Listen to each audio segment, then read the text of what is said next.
আম্মা জান আয়েশা বলেন, 9টা কারণে আল্লাহ তাআলা আমাকে শ্রেষ্ঠত্ব দান করেছেন। নাম্বার 1 হলো আমি একমাত্র স্ত্রী।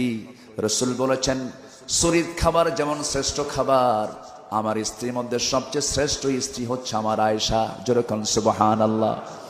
আমি একমাত্র কুমারী স্ত্রী ছিলাম। 9 বছরে বিয়ে হয়েছে, 13 বছর নববধূ হয়ে নবীর ঘরে পদার্পণ করেছি। আমি আয়েশা নিজের চোখে জিবরাইলকে দেখেছি, সুবহানাল্লাহ। এবং নবীর সঙ্গে যখন একই বিছানায় শুয়ে থাকতাম, একই চাদরের নিচে ওহী নাজিল হতো, আমি থাকতেই। জোরে কোন সুবহানাল্লাহ। আমি আয়েশা, আমি নিজেকে ধন্য মনে করি। আমি আয়েশা, আল্লাহ তাআলা আমার শান, আল্লাহ তাআলা একাধিক আয়াত নাজিল করেছেন। আমি আয়েশা নিজেকে ধন্য মনে করি। মৃত্যুর পূর্বে আমার রাসূল আমার ঘরে তিনি পদার্পণ করলেন, আমার কাছেই তিনি আসলেন।